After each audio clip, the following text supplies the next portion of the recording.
我国的歼-35亮相，让韩国人看看什么才叫自主，比KF-21强太多。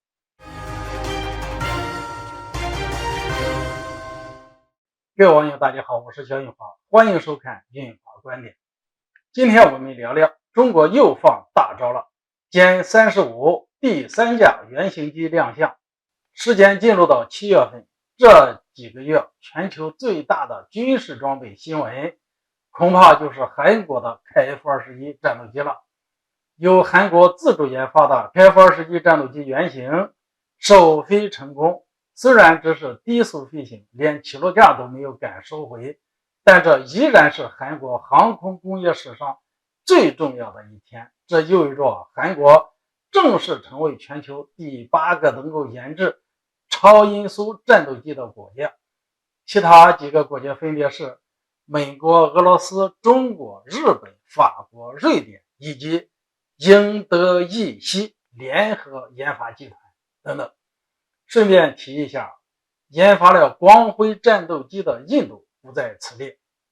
韩国KF-21的成功首飞可以说是让韩国人陷入了狂喜境地，对这款新型战斗机是各种吹捧，也吸引了全球媒体的目光。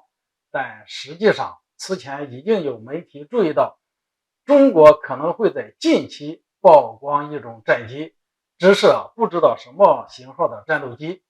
很快答案便出来了，原来这是中国歼-35第3架原型机。这次的视频和高清照片显示歼-35更多的细节。首先，我们可以清楚地看到歼-35的座舱是向前打开的，这是中国战机的首次。其次，该型采用了实战化的海军徽涂装，确定了隶属于海军的身份。第三，该机的尾部已经可以看到弹射杆，也就是说它为弹射性航母准备的。说起弹射性航母，那就当然是中国刚下水的003福建舰航母了。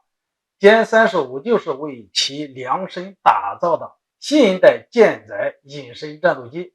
中国可不是心血来潮就要打造第2款隐身战斗机，毕竟我们的歼20已经足够优秀了，但歼20庞大的身躯改成舰载机实在是非常勉强，我们需要的是一款体型更小的舰载机。不要小看这一点体型上的差别，更小的舰载机就意味着有更多的载机量。配合福建舰航母3万吨的排水量，我们的舰载机数量可以赶上美国的核动力航母了。而之前的山东号航母舰载机数量只有美国的一半，战斗力自然就会有很大的差距。至于韩国的KF-21，由于这是韩国第一次研发战斗机，而且是一上来就定位挺高，对韩国来说难度不小。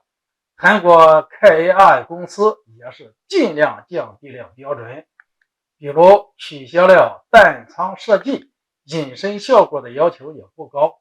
总之各方面性能只能要达到4代半战机的水平就可以了。等以后技术好了再慢慢研究。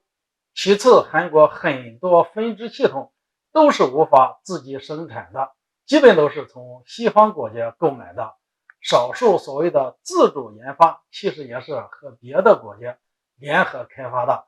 也就是说，韩国人很好的完成了一个组装设计，却很难说里面有多少自己的知识产权。比起中国完全的独立自主开发，那是有相当大的差距。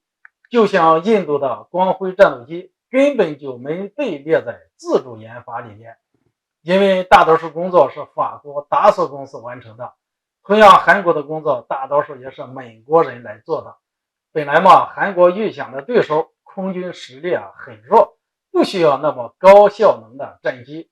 再者也说，韩国订购了一批 F-35 已经足够了，但我们不一样，我们未来要面对世界一流的强敌，因此对歼-35而言，再高的要求都不过分。今天这个话题就聊到这里，欢迎大家留言交流，下次见。